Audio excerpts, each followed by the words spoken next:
Bom dia, pessoal.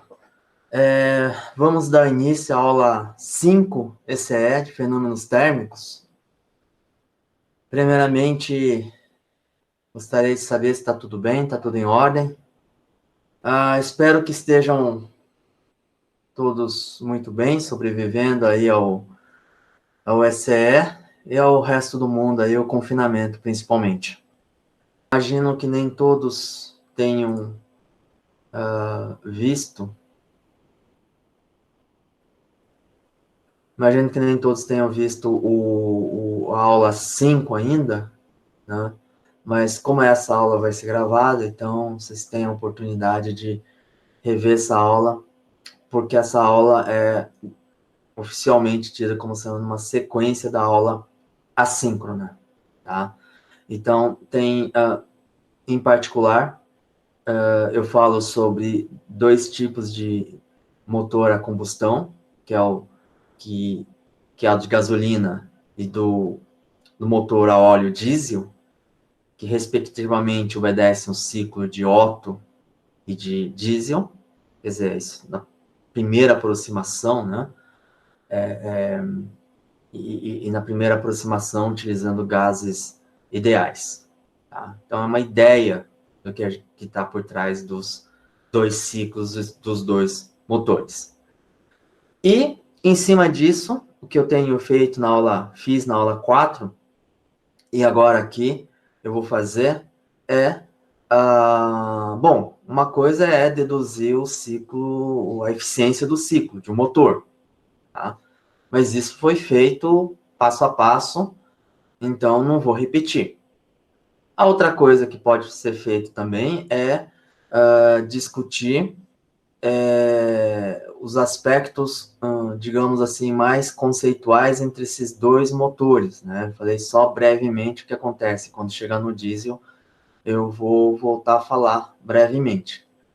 E a outra coisa que a gente fez o tempo todo aí, principalmente do ponto de vista da física, é dizer que nenhum ciclo, nenhuma máquina térmica operando em algum ciclo vai ser mais eficiente do que a máquina de Carnot, que opera em ciclo de Carnot, que é um ciclo formado por dois processos adiabáticos e dois processos isotérmicos. Tá? E na próxima aula a gente vai ter a oportunidade de entender por que o ciclo de Carnot é o mais eficiente em termos da segunda lei da termodinâmica, em termos do enunciado, levando-se em conta ou introduzindo a entropia. Tá? Mas, enfim, o que temos é que, no exemplo 1, tem um ciclo, então, de Otto, tá? A eficiência é dada, essa eficiência eu deduzo, tá? É interessante saber como que isso aparece, né?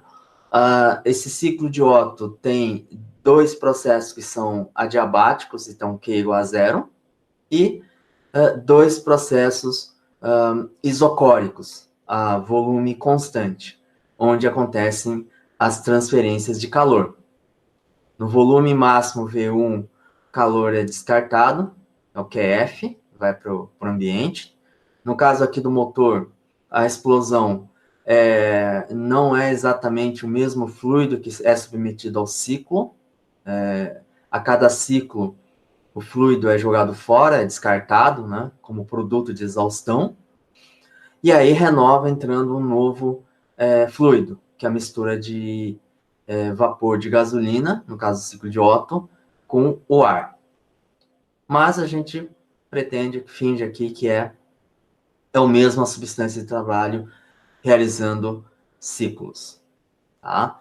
Então, em processo DA é descartado o QF, né, o calor para a fonte fria, que é para o ambiente, é o produto de exaustão que sai, e processo BC é quando acontece a ignição.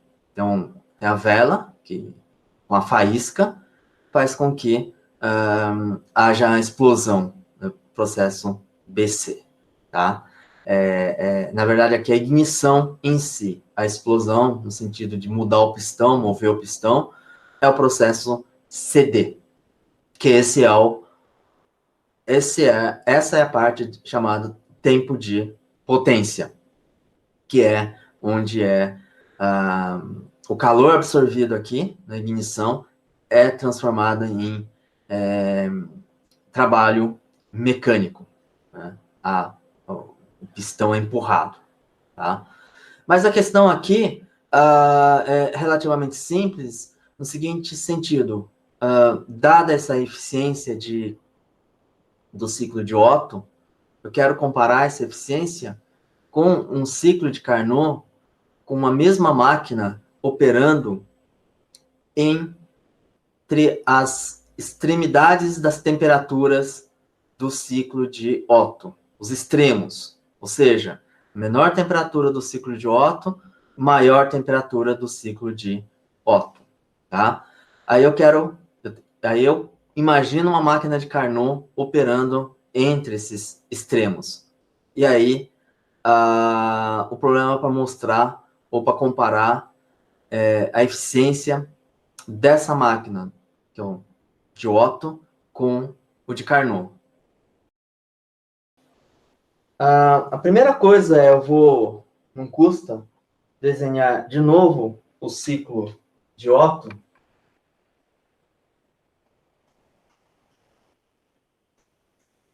No diagrama PV.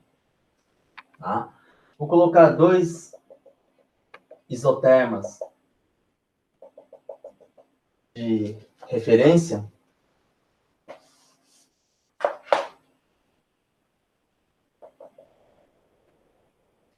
Aí eu tenho aqui o volume, que eu chamo de V2. Esse volume vai ser V1, que é o máximo. Então, primeiro eu tenho aqui um processo adiabático. Aqui eu tenho um outro processo adiabático. Então, aqui vai ser A para B adiabático, BC isocórico, CD é adiabático, DA isocórico também. Tá? Temperatura está diminuindo aqui no processo isocórico, calor, que é F, está saindo. Temperatura está aumentando no processo isocórico, calor, que é F, que Q, está entrando. Tá? Como a figura que eu mostro para vocês do ciclo de Otto tem 2 isotermas de referência, então fica relativamente fácil identificar os extremos das temperaturas no ciclo de Otto. Quando se não tivesse, teria que imaginar a família de isotermas no diagrama PV. Então, nesse caso aqui, como tem traçado aqui 2 isotermas, né, fica fácil que, por exemplo, esse isoterma de baixo, que é o que vai passar por A, tem a menor temperatura, quer dizer, o ciclo tem a menor temperatura. Então, daqui, TA igual TF. Tá?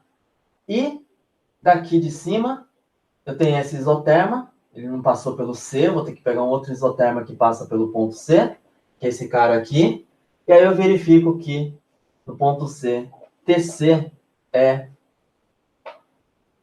a maior temperatura dentro do ciclo. Tá? Então, imaginam agora...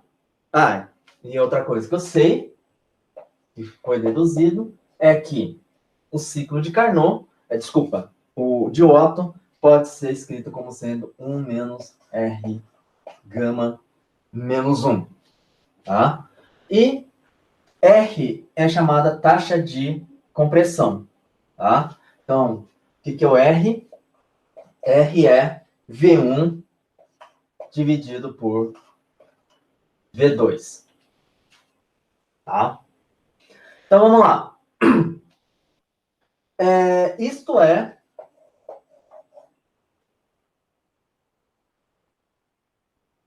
Otto, eu vou pegar os limites da temperatura, tá?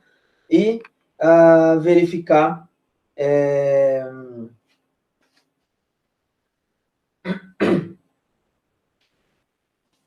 fazer a comparação. Para fazer essa comparação, primeiro a gente vê aqui que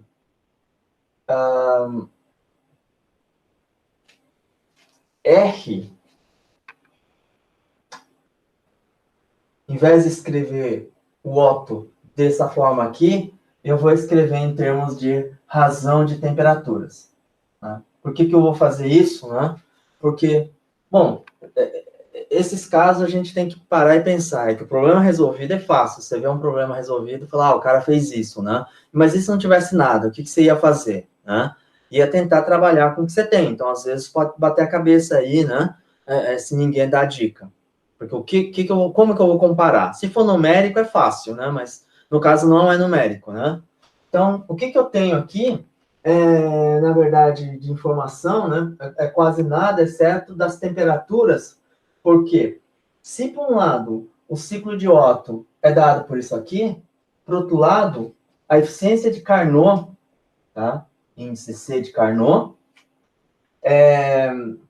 conhecendo os extremos da temperatura, isso eu deduzi para um gás ideal, mas vale para qualquer gás, na verdade, é 1 menos TF sobre TQ.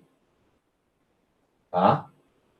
Mas quem que é TF é TA. E quem que é TQ é TC. Tá? Então, eu preciso comparar esse cara aqui com esse. Um jeito é ver se eu consigo colocar a eficiência de Otto em função de razão de temperaturas também, tá? Bom, olhando o ciclo, sabendo que R V1 sobre V2, tá? Eu posso, por exemplo, pegar... eu peguei poderia pegar o de baixo também, mas eu peguei aqui o de cima, tá? E analisei o processo CD. C indo para D, que é um processo adiabático. Né? Esse processo adiabático, a temperatura em C, volume em C, que é V2, gama menos 1, é temperatura em D. Temperatura em D, volume em D, que é V1, elevado a gama menos 1. Tá? Bom, V1 sobre V2 é R.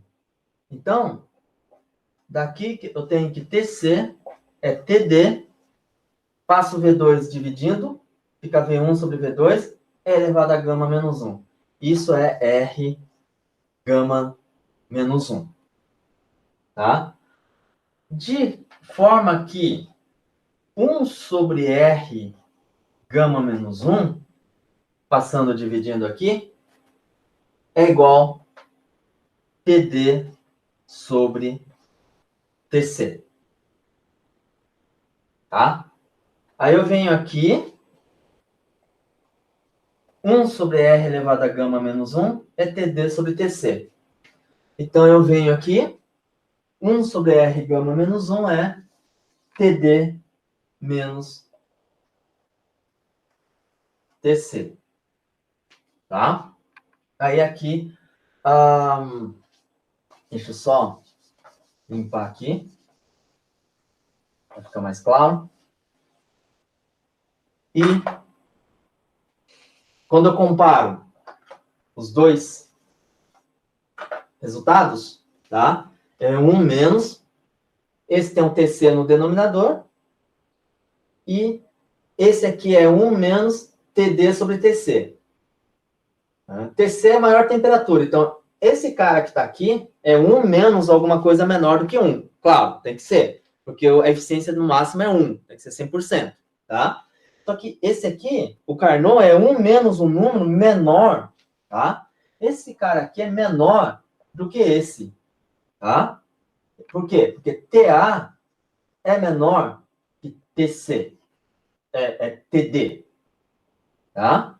Se TA é menor que o TD, então significa que o Carnot vai ser maior do que o Otto.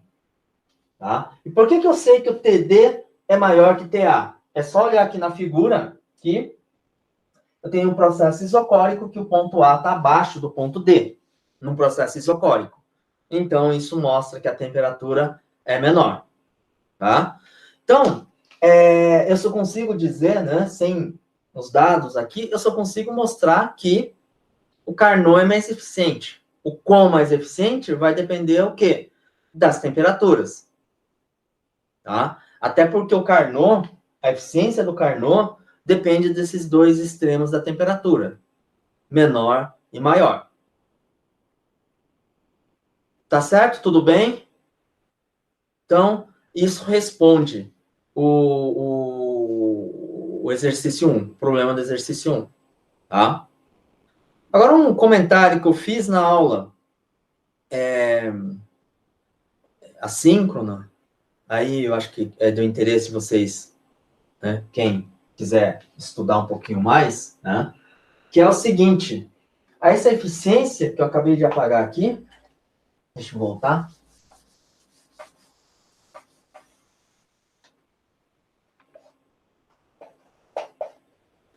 É dado por isso aqui. Tá? Então, esse sujeito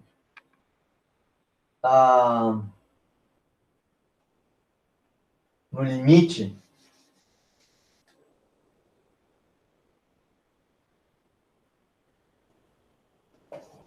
digamos, tendendo a infinito, porque eu sei que gama é maior do que 1, que é CP sobre CV, sempre vai ser.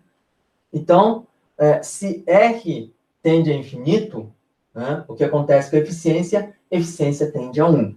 Né? Mas o que seria R tendendo a infinito?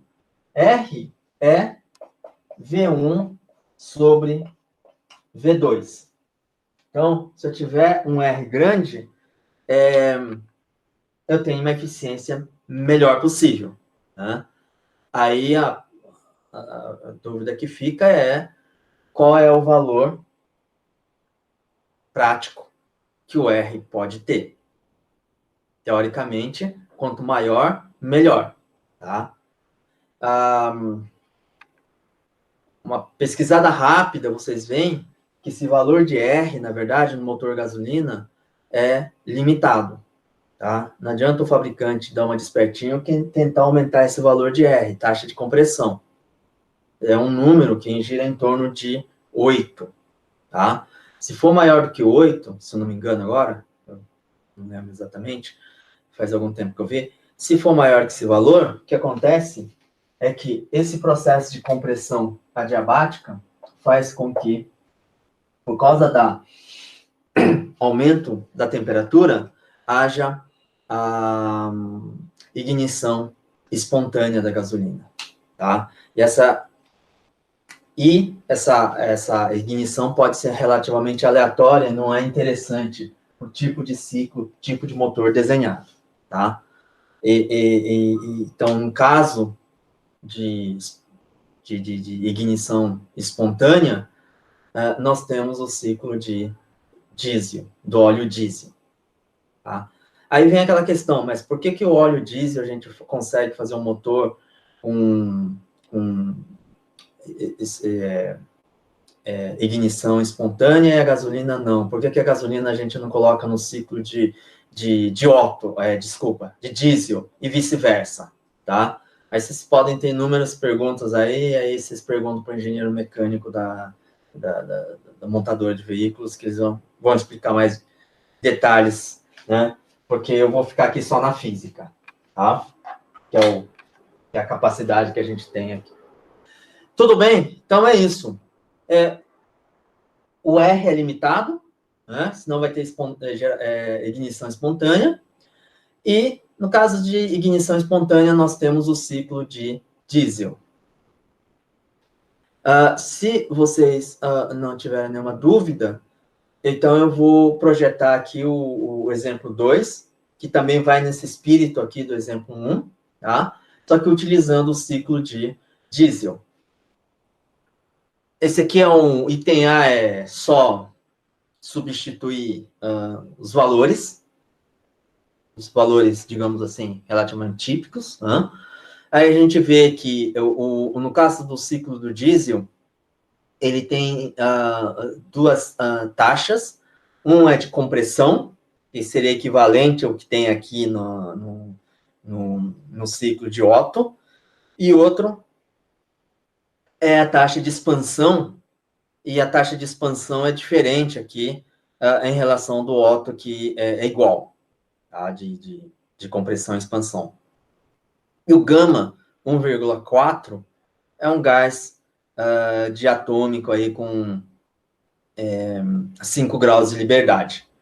Tá tudo bem, vapor de gasolina, a gasolina é uma molécula bem mais complexa, mas a quantidade de oxigênio, ou ar, né, é relativamente grande dentro do vapor ali. Então, enfim, é só um valor aí, uma maneira aí de modelar. E é razoável considerar esse 1,4. Então, esse é o item A, é só substituir. Tá? Item B, qual seria o rendimento do ciclo de Carnot que opera com as temperaturas extremas do ciclo de diesel? Então, de novo, é a nossa habilidade de traçar isotermas em diagrama PV e observar os extremos das temperaturas no ciclo de diesel. Tá? Daria aqui para manter, mais ou menos, né? Com a diferença, ela vai ficar... O problema é que a figura acho que vai ficar meio feinha, né? Na verdade, o que tem aqui? A figura vai ficar meio feinha porque é o seguinte, se isso é o Otto, o diesel, tem esse cara aqui, seria isso.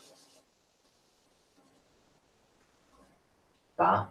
Tem um processo... não ficou tão feio assim, vai. Vou colocar o P aqui mais para baixo para não dar a impressão que fica um vazio aqui, tá? Então, e aqui é só por a mesma coisa, mas por notação aqui. Eu vou manter a notação que eu utilizei em notas de aula, que eu acho que eu peguei de livro também, usei letra maiúscula aqui, mas é só uma notação nos vértices, tá? E, como acontece em qualquer ciclo de motor, esse ciclo é no sentido horário, para ser um motor, tá?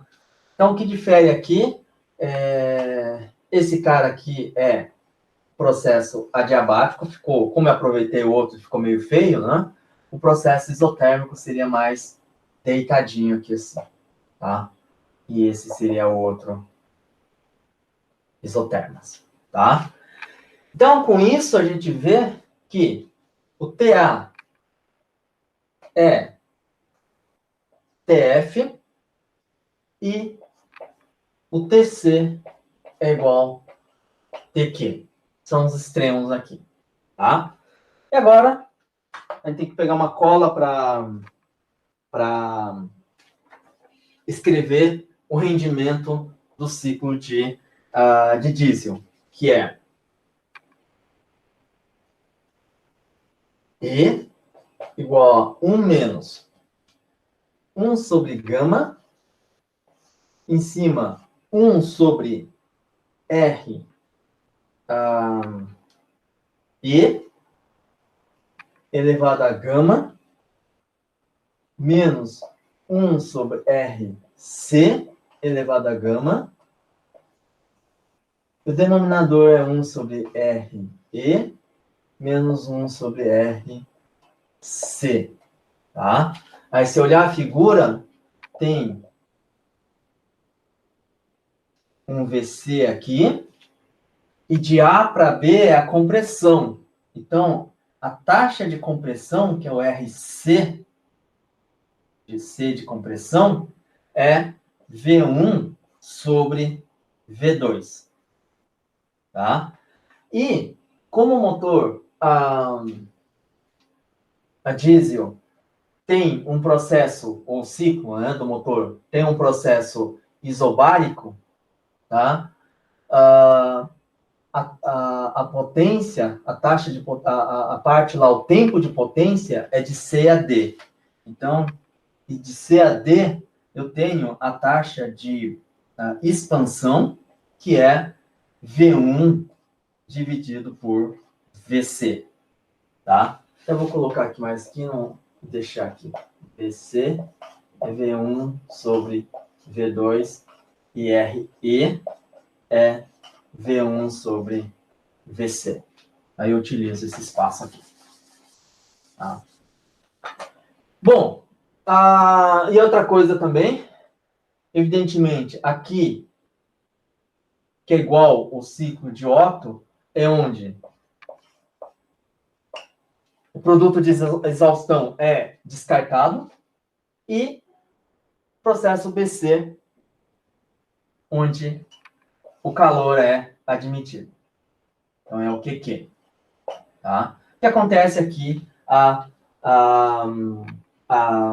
ignição, que no caso vai ser espontânea. Bom, a primeira parte, né? Eu coloco os valores de RC, que é 15, RE, que é 5, gama 1,4, tá? É só substituir. Então, no item A, eu vou ter que a eficiência é aproximadamente 56%. Tá? E fazendo leitura por ali, né, das pessoas que aí a gente vai lado mais realista do motor, na verdade, o motor real mesmo tem uma eficiência menor do que esses 56% aí. Esse 56% é levando em conta que eu estou considerando um gás ideal, né? E não estou levando em conta nenhuma perda. Não é uma situação real. Não é um motor real, de verdade. Então, o de verdade tem um rendimento menor ainda, tá? Mas o ciclo de diesel teórico que nós temos aqui dá uma ideia desse rendimento aí, tá? Então, não tem os valores, mas é menor do que isso, no motor real. Bem? Bom, agora é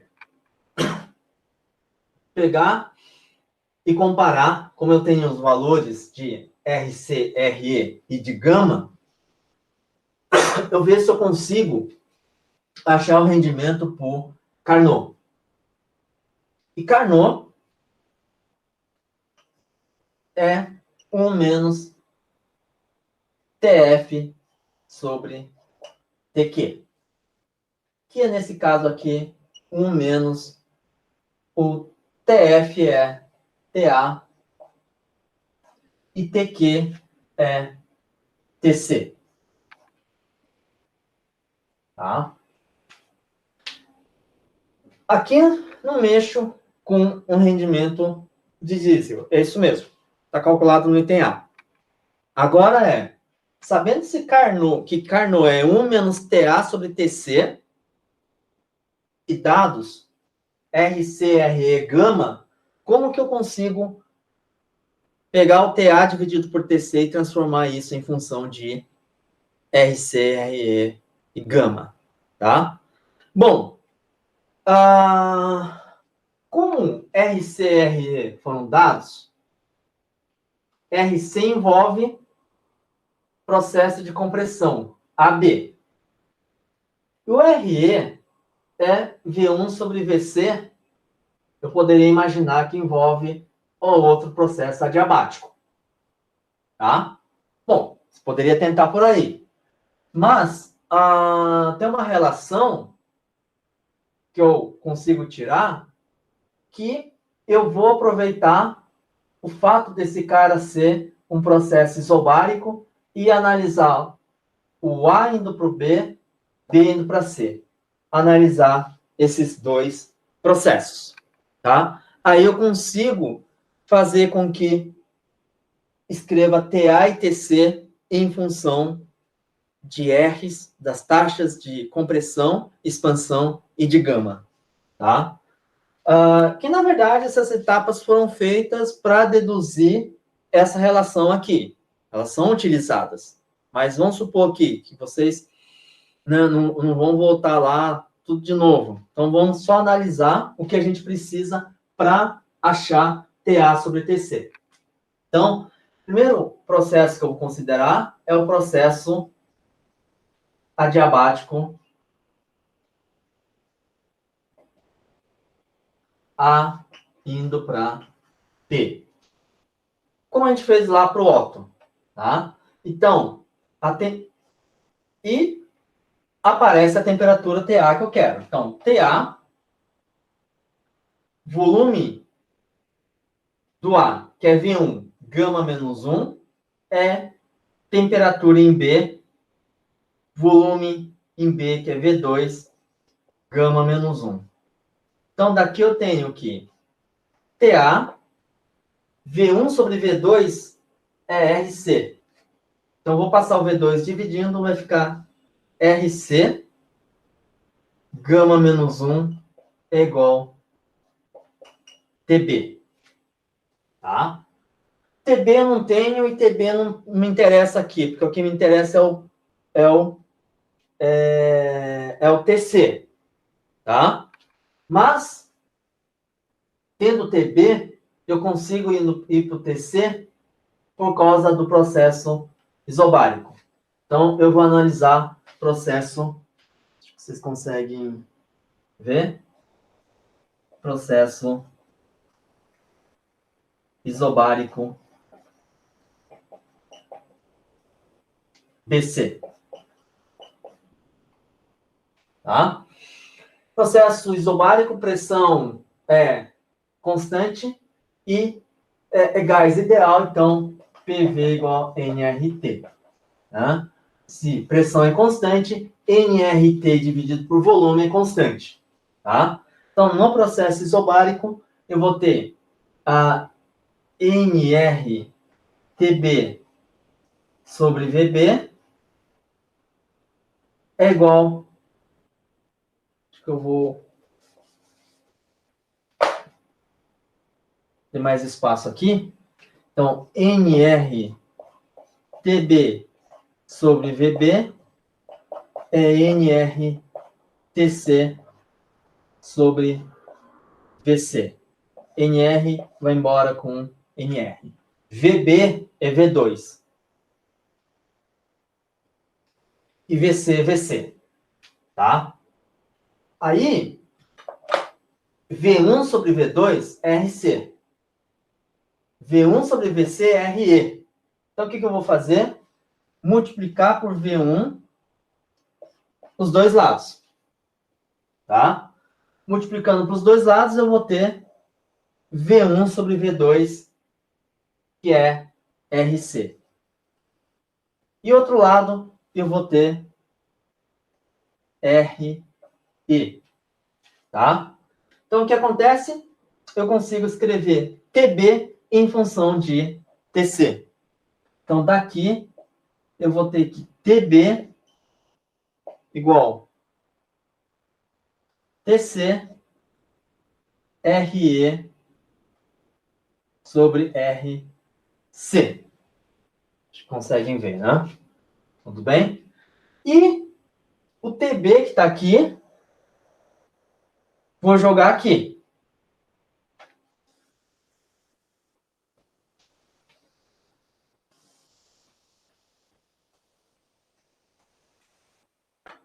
De forma que TB é TC RE sobre RC. Tá? Então, o que eu consegui aqui? Esquece essa igualdade agora. Eu tenho isso aqui. Se eu passo lá, eu tenho TA sobre TC, então, daqui, TA sobre TC igual, passo TC dividindo, vai ficar RE, RC, e passa o RC, gama menos 1, dividindo, tá? Que é o RC. Aqui eu tenho RE, tá quietinho. RC, RC gama menos 1. Isso aqui é RC gama, tá? De tal maneira que o rendimento, então, é 1 menos RE, RC elevado a gama. Tá? Então, esse é o resultado. Como eu tenho RE, RC e gama, é só substituir, aí eu obtenho a eficiência de Carnot operando essas limites da temperatura do ciclo de diesel. Tá? Se substituo aqui, eu vou obter 89%. Tá? Então, um rendimento muito, muito maior do que o rendimento do diesel. Tá? É só uma comparação teórica, evidentemente, só para ter uma ideia do que está acontecendo. Tá? Rendimento 89, rendimento de Carnot ser grande, significa que maior é a diferença de temperaturas entre os extremos, entre a menor e a maior temperatura. Né? Quanto maior for essa diferença, porque o Carnot é 1 menos TF sobre TQ, então maior esse rendimento. Tá? Evidentemente, se uma das fontes, a fonte fria, tiver temperatura zero absoluto, coisa que na prática nós não conseguimos alcançar, tá? Então eu teria um rendimento de 100%, porque TF igual a zero. Tá? Mas na prática isso não dá. Tá? Mas a gente consegue chegar a uma temperatura baixa. Então, mas de qualquer forma, o ciclo de Carnot é um ciclo idealizado, não é um ciclo que dá para colocar numa máquina. E real, máquina real no sentido de verdade, tá? Que esteja funcionando, comercial, por exemplo. Tá? Bom, então esse é o resultado. E aí vem a questão que, geralmente, tipicamente, o diesel tem um rendimento maior. Tá? E aí vem a questão, né, matriz energética, por exemplo. Né? Na Europa, 50% de veículos roda com carro a diesel. No Brasil é proibido. No Brasil só ônibus, caminhão, veículos pesados. Né? Ou algumas picapes aí, a partir de um certo tamanho de motor aí, uma certa... Mas, enfim, e aí se falava, um tempo atrás, se discutiu muito, né, por que não fazer frota de diesel ao invés de gasolina, por causa da eficiência, mas, recentemente, de alguns anos para cá, se verificou, se mostrou que, por causa da natureza do óleo diesel, o motor é um óleo mais... ele tem uma cadeia mais complexa do que a gasolina, tem um produto de combustão que é muito mais poluente. Tá? Então, esse é o principal ponto hoje, que apesar da eficiência, é a questão ambiental.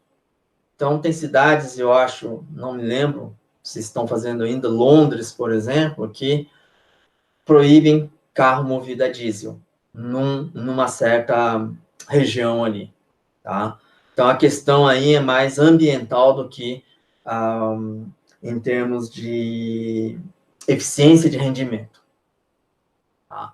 Então, é uma outra questão envolvida aí. É uma questão complexa, mas vale a pena, né, quem tiver curiosidade, avançar mais nessa questão aí, dessa comparação, né? Diesel ou gasolina, né? E aí hoje se fala, né, algo que é totalmente diferente, é motor que em termos do meio ambiente, é limpo, motor elétrico, que ganhou muita força de alguns anos para cá, né? E outro que não se fala muito, assim, tanto, mas é o motor a hidrogênio, que existe protótipo, né? Só que no caso de hidrogênio, ele não é um motor a explosão, né? Aí ele tem células de combustível que se faça a reação do oxigênio com hidrogênio, não da forma estúpida, digamos assim, não da forma combustão, tá? Você tem que ter uma célula ali para fazer a reação, caso contrário, tem a explosão, tem a queima, né? Você faz sem.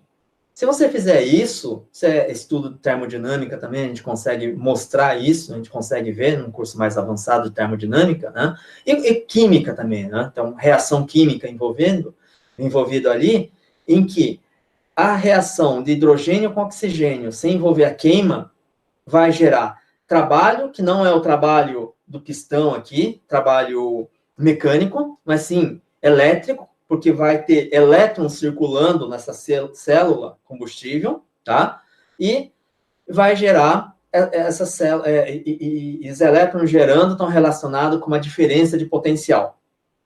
Essa diferença de potencial que é o que vai gerar o quê? A corrente elétrica para o motor elétrico.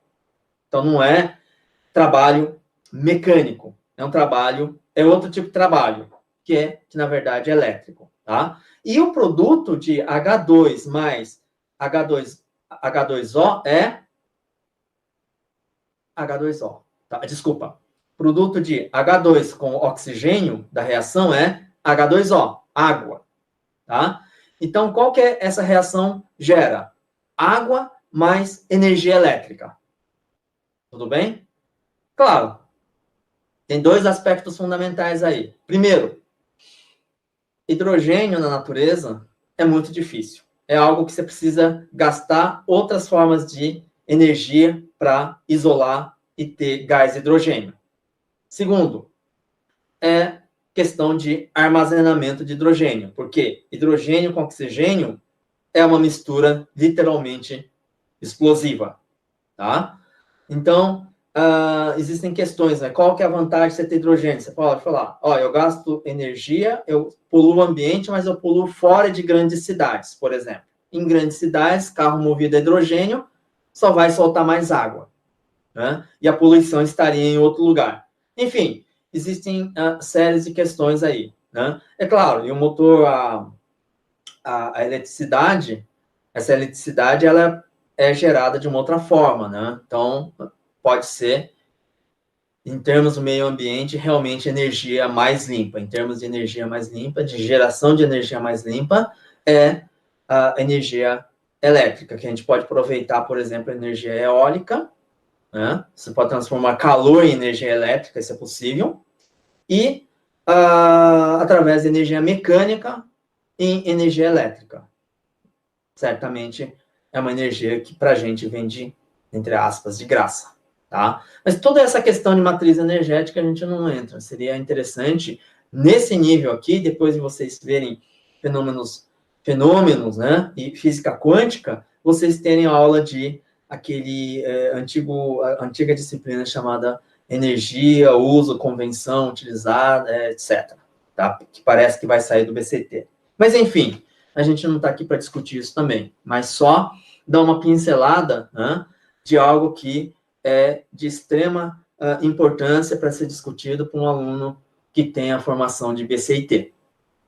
Tudo bem? Alguma dúvida? Então, vamos seguindo aqui, saindo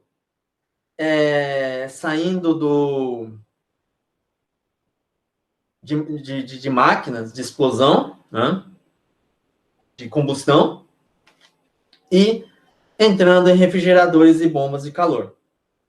Então, vamos lá. Não vou discutir em detalhes, só vou resolver o problema, mas durante a resolução, acho que dá para mostrar algumas coisas. Que é o exemplo aqui. E, de novo, a grosso modo, o que é um refrigerador do ponto de vista da física? É um dispositivo que opera no sentido contrário de uma máquina térmica. Então, se você conhece uma máquina térmica, do ponto de vista da física, você conhece refrigerador. É só inverter o ciclo. Basicamente é isso. Tá?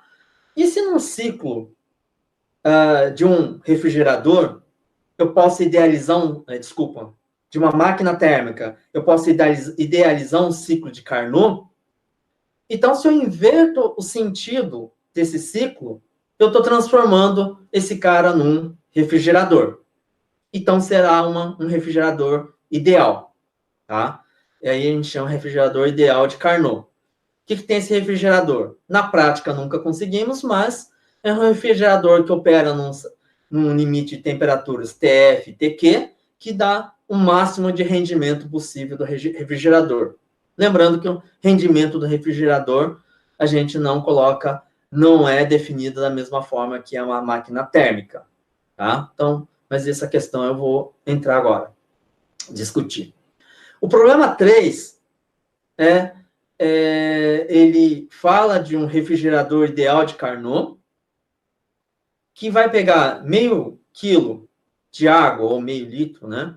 Mais ou menos equivalente a 10 graus Celsius, e vai transformar em gelo a menos 20 graus Celsius. Tá? E aí, onde isso é feito? No congelador, que é mantido a menos 20 graus Celsius, e o meio ambiente está a 20 graus Celsius. Então, o problema pede o trabalho do refrigerador. Bom, então o refrigerador é um cara parecido com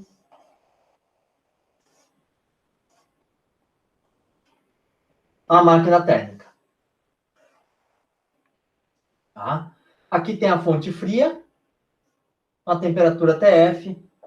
Aqui tem uma fonte quente, temperatura TQ. Tá? O que o refrigerador faz? Ele tira calor da fonte fria, retira, tá? E joga para fonte quente, que é o QQ. Tá? Mas ninguém consegue pegar um gelo a 20 graus, água a 20 graus Celsius, numa temperatura a 20 graus Celsius ambiente, e fazer com que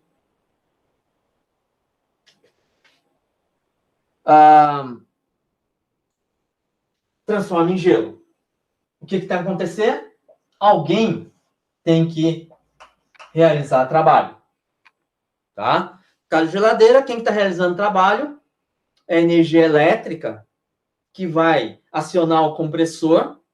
Né? O compressor é uma das componentes da geladeira para fazer com que o ciclo aconteça, né, de refrigeração, que é comprimir a mistura do gás, do líquido, que é o fluido da geladeira, comprimindo, aumenta a temperatura. Essa temperatura quente, esse fluido com a temperatura maior que a temperatura ambiente, passa pela serpentina externa, lá de fora, que fica atrás da geladeira, jogando calor para o ambiente. Que calor é esse? É o QQ. Tá? E o TQ é a temperatura ambiente. E aí vai chegar uma temperatura, vai diminuir, jogando calor vai diminuir, e aí vai chegar na parte que é injetar de novo, que é uma válvula de injeção que vai injetar, tem uma diferença de pressão ali, e jogar na serpentina interna.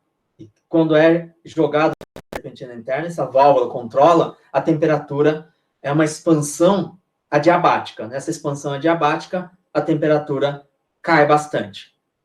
Tá? Então, é mais líquido do que gás do fluido. E aí, essa serpentina circula, e quando circula, faz o quê? Circula interno, né? Dentro da geladeira, faz justamente isso, retirar o calor. Tá? Então, se eu coloco nesse problema aqui, água a 10 graus Celsius no congelador a menos 20, para uma geladeira eficiente, o que tem que acontecer? A temperatura do freezer, do congelador, não deve mudar. Deve manter menos 20. Mas como eu coloquei um cara com 10 graus Celsius, o que tem que acontecer? A máquina, o refrigerador, tem que tirar calor de lá. Tá? E qual é a quantidade de calor que ele retira? Então, a quantidade de calor que retira, ele tem aqui meio litro a 10 graus Celsius de água e vai transformar esse cara em gelo a menos 20 graus Celsius. Tá?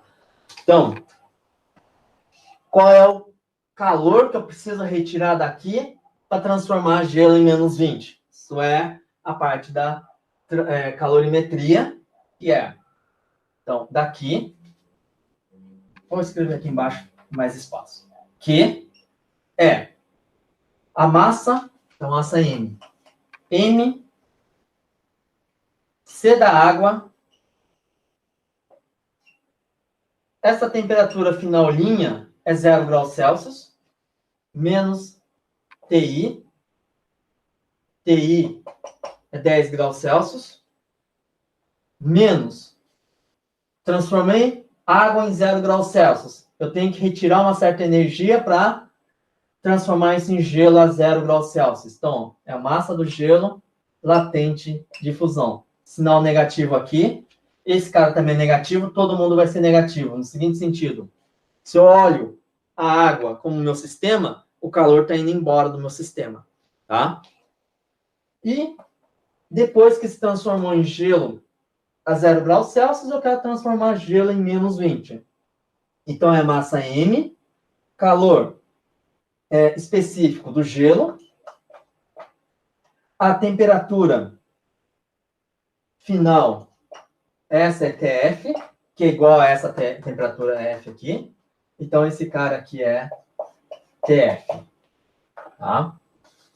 TF menos TF'. TF' é 0 graus Celsius. Tá? Bom, que M eu deixo em evidência, fica C da água, sinal negativo, TI, que é 10 graus Celsius, menos calor latente de fusão, menos o M eu tiro de novo, fica C do gelo, temperatura final. Tá? Todos esses caras são negativos porque eu estou retirando calor. TI, 10 graus Celsius. TF, menos 20 graus Celsius. Calor específico da água, do gelo. Coloco aqui em joules por quilograma. E a massa aqui já dada em quilogramas. Tá? É só substituir e obtenho Q igual a menos 2,08 vezes 10 a quinta joules. Tá? Então, isto é o calor que eu preciso retirar. Mas como é retirado? Desse jeito aqui. Tá? Então, o módulo de QF, esse módulo de Q, que é igual a 2,08 vezes 10 a quinta joules. Tá? Bom, isso é o calor que eu preciso tirar. Agora, o problema, na verdade, que é o trabalho e de um refrigerador de Carnot. O coeficiente de desempenho de um refrigerador é definido da seguinte forma. Refrigerador, que é um bom refrigerador? Tem um maior QF. É o que retira mais calor lá da fonte fria, lá de dentro da geladeira. É isso que é importante na geladeira. Então, o CDD do refrigerador é módulo de QF. Tá? Mas esse QF que eu retiro não de graça. Retiro as custas de um trabalho que é realizado sobre o refrigerador, que está aqui. Ou seja, para a gente eu gasto com energia elétrica. Então, é sobre o W. Tá? E o W é como que eu vou jogar o trabalho? É usando a primeira lei da termodinâmica para o ciclo completo. Que a variação de energia interna é Q do ciclo, mas quem que é Q do ciclo? Calor que é F que entra, porque agora eu estou olhando isso aqui como sendo no sistema termodinâmico, menos o calor quente que sai, mais o W. Mais o W eu trabalho sobre o sistema. É mais. Isso tem que dar 0. Tá? Então, porque é ciclo. Então, W é igual QQ menos QF. Tá? Então, aqui é QQ menos QF, que é igual... Numerador pode ser escrito como sendo denominador do denominador. Então,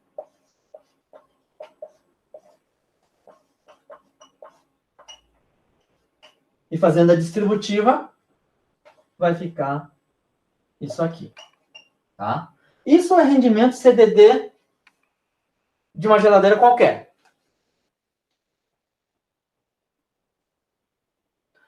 Agora, para esse cara ser Carnot, existe uma relação especial entre QQ e QF. Tá? Então, eu não vou precisar mais desse cara aqui.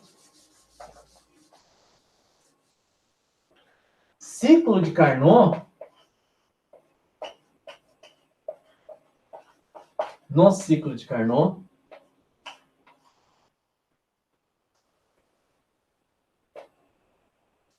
eu tenho que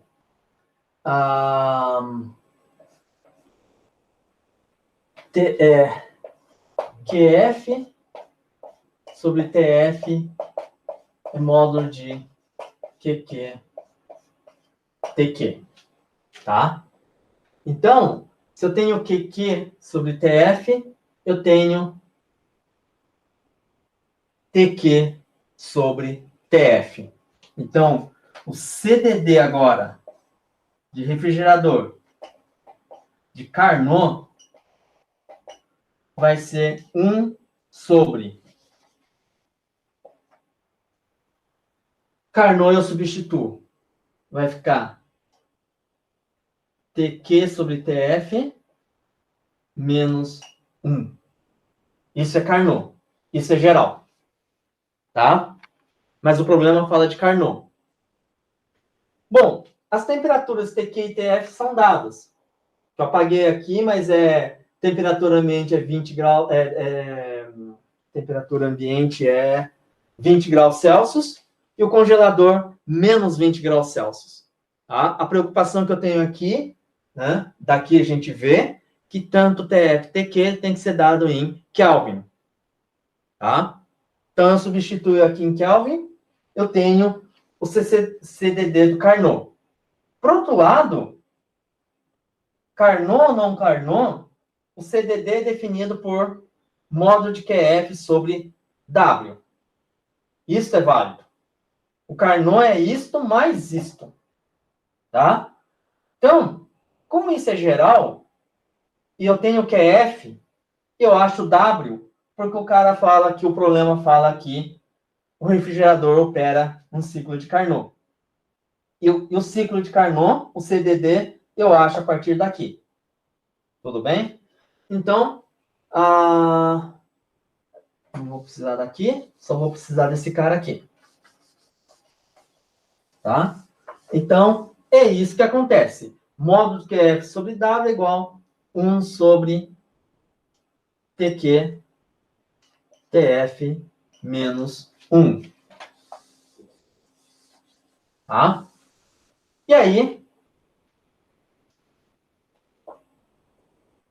W igual.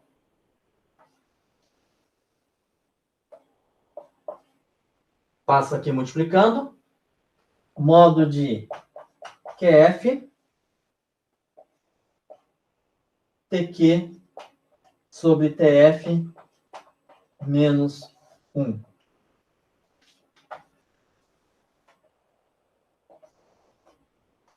Tá? QF está aqui.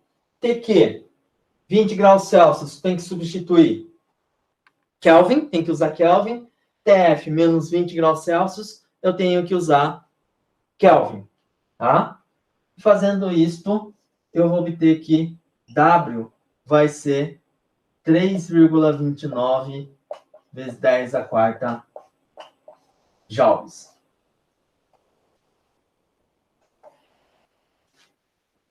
Tá? Aí, não preciso mais desse cara. E uma coisa interessante. Com menos trabalho, eu consigo retirar mais energia. Ou seja, o trabalho que eu faço, trabalho energia, que eu coloco lá, é menor do que a energia em forma de calor que eu vou mover. Tá? É interessante a gente pensar isso. Tudo bem? Isso aqui é interessante. Então, basicamente isso. Desse problema. Bom, 10 e 12, eu posso ir rápido, né? Não sei se vocês têm compromisso, mas posso ir rápido para a última questão, que é bomba de calor. Tudo bem? Que esse exemplo aqui, que eu tenho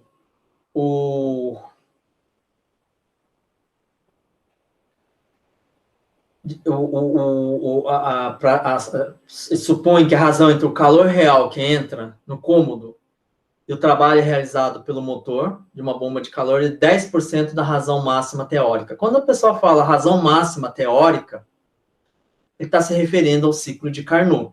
Então, ele é 10% só do ciclo de Carnot. Né? No caso, a eficiência é coeficiente de desempenho. Então, determina o calor que entra no cômodo por joule de trabalho realizado pelo motor, quando a temperatura interna é 20 e a temperatura externa é menos 5. Tá? O interessante aqui, sobre a bomba, tá, é que é basicamente um refrigerador. Isso é uma bomba de calor. Tá? Só que o que acontece é, na bomba de calor,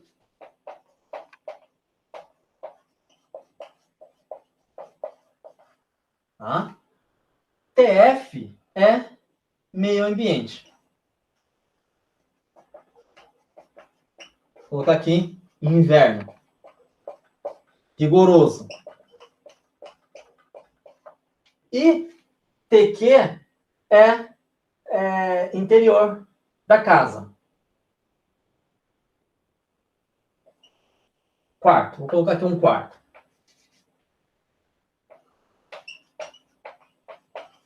Tá? Um cômodo, uma casa, interior da casa. Tá?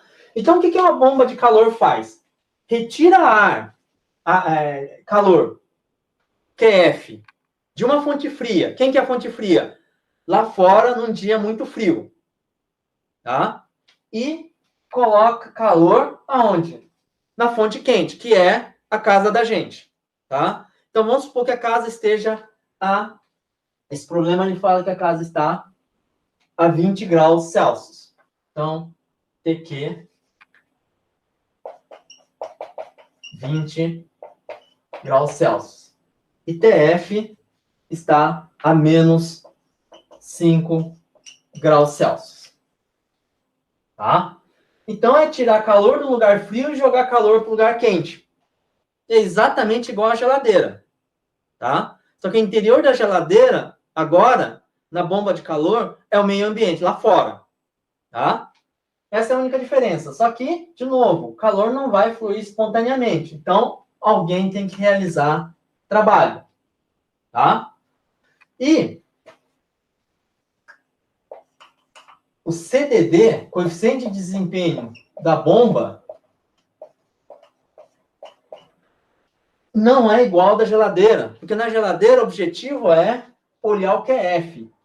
Agora, bomba de calor, meu objetivo é olhar o quê? O QQ. O calor que está chegando na minha sala. Então, o CDD vai depender, quanto maior é o QQ, maior o CDD. Então, módulo de QQ. Isso às custas do trabalho W. Tá? Essa é a definição de CDD da bomba geral. Que, de novo, eu posso escrever como sendo QQ menos QF. Tá?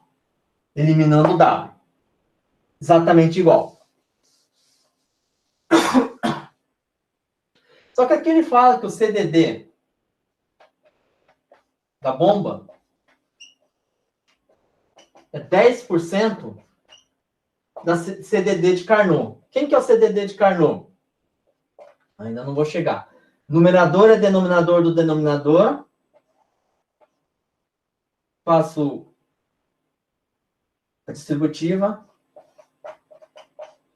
Tem QF, QQ. Então, Carnot é quando eu substituo razão de QF, QQ por TF, TQ. Isso é Carnot, tá? Porque o ciclo de Carnot, apaguei aqui, diz que QF sobre TF igual a QQ sobre TQ. Tá? Bom, TF está dado aqui, TQ está aqui, tem que transformar isso em Kelvin. O problema fala que é o 10%. Isso vai dar CDD, que é, por outro lado, é módulo de QQ sobre W. Tá? Então, módulo de QQ é 10% desse cara aqui vezes o W, que é o calor. Desculpa, trabalho. E ele fala o seguinte, se esse trabalho for 1 joule, quanto que vai ser QQ? Qual é o calor que vai entrar na minha sala? Essa é a pergunta, tá? Se fizer as contas, é só substituir aqui. Tá? Então, eu vou fazer aqui.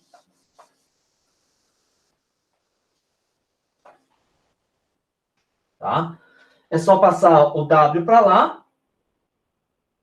Então, deixa eu fazer aqui. Isso aqui é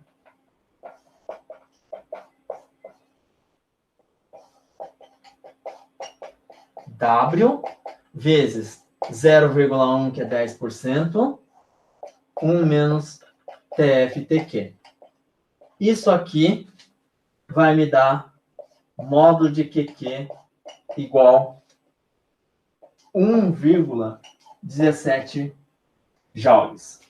Se esse aqui for 1 joule. Tá?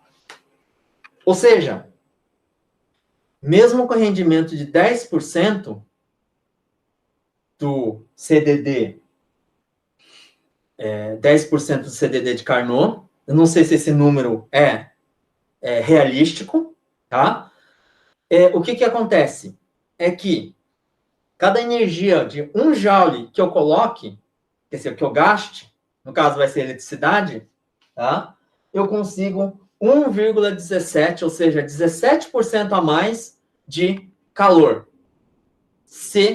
Né? Essa comparação é interessante, eu vou colocar isso na tarefa para vocês, que é exatamente isso, tá? Estimar uma situação aqui que é mais vantajoso do ponto de vista de gasto de energia, né? É mais vantajoso ter uma bomba de calor do que você ter um aquecedor elétrico. Aquecedor elétrico é extremamente eficiente no seguinte sentido, a eficiência é quase 100%. Você enfia na tomada lá, tem a resistência, né? Potência é R ao quadrado, e vai lá, manda ver. Ele transforma quase tudo passa pelo resistor, pela resistência, e dissipa quase tudo. Dissipa em que forma? Calor. Tá? Nesse caso aqui, 1 joule de energia elétrica que se forneça é 1 joule, no máximo, de calor que você tem. E com uma bomba de calor, você não tem 1 joule. Você tem 20%, quase 20% a mais.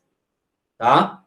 Então, nesse sentido, financeiramente falando, é mais em conta. Não tendo nenhuma dúvida, nenhum comentário, a gente encerra aqui a aula ECE, aula 5 de fenômenos térmicos, e a gente se vê aí na próxima segunda-feira. Então, um abraço a todos aí.